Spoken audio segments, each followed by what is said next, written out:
భారతదేశానికి స్వతంత్రం వచ్చినప్పటి నుంచి 2014 వరకు చేసినటువంటి అప్పులు ఎన్నైతే ఉన్నాయో, అప్పులకి చాలా రెట్లు ఎక్కువగా ఈ 12 సంవత్సరాల కాలంలోనే నరేంద్ర మోదీ గారి నాయకత్వంలోనే కేంద్ర ప్రభుత్వం 70 ఏళ్లలో చేయనప్పులు వీళ్ళు, 65 ఏళ్లలో చేయనప్పులు వీళ్ళు ఈ 12 ఏళ్లలో చేసేశారు.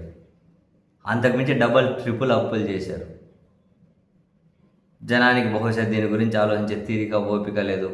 వాళ్ళు వేరే విషయాలతో చాలా బిజీగా ఉన్నారు.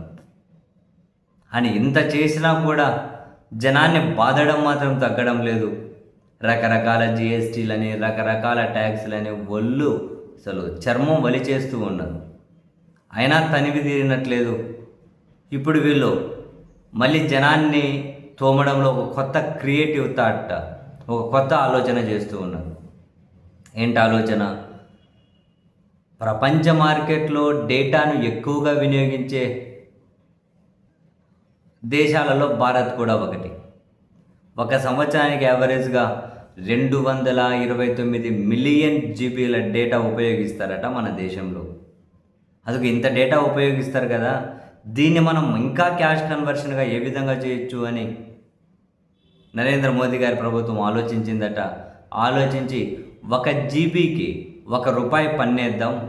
1 జీబీకి ₹1 పన్ను అంటే నువ్వు కనుక రోజుకు 2 జీబీ డేటా వాడితే నీకు ₹60 నెలకు, రోజుకు ₹2, నెలకు ₹60 యావరేజ్గా నువ్వు 2 జీబీ డేటా వాడితే నెలకు ₹60 నీ దగ్గర నుంచి పన్నేస్తారట. మరి ఈ ఆలోచన బ్రహ్మాండంగా ఉంది కదా. దీని మీద సాధ్యాలు ఎలా ఉంటుంది అని ఒక నివేదిక పట్టుకొని రండి అని అధికారులకు తాజాగా ప్రధాని ఆదేశాలు ఇచ్చారు అని అన్ని మీడియాలో రిపోర్ట్ చేస్తూ ఉన్నాయి. ఇప్పటికే ఈ మొబైల్ రీఛార్జీలు చేస్తాం కదా, 18% జిఎస్టీ ఉంది. ఈ టెలికాం కంపెనీలు ఈ ప్యాకేజీలు పెంచుకుంటూ పోతూ ఉన్నారు. మళ్ళీ ఇప్పుడు వాడే డేటా మీద మళ్ళీ పన్నేందో అర్థం కాదు. అన్నిటికీ కలిపే కదా జిఎస్టీలు కట్టేది. మళ్ళీ దీని మీద డేటా మీద పన్నేంటి? ఈ పిచ్చి ఆలోచన ఏంటి అని నెటిజన్లు కూడా తీవ్రంగా గర్హిస్తూ ఉన్నారు.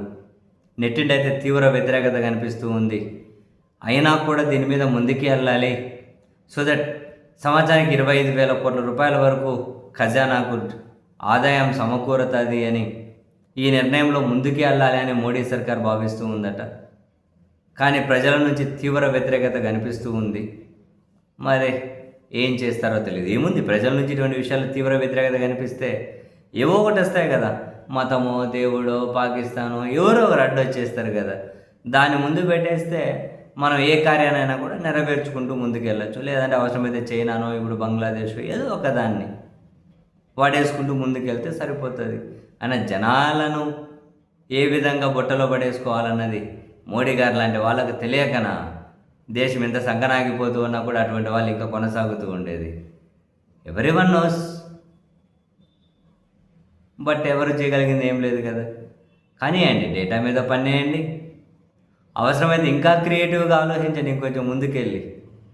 ఇంకా అది చెబితే నేను బాగోదు కానీ సరే కానివ్వండి ఇప్పటికైతే.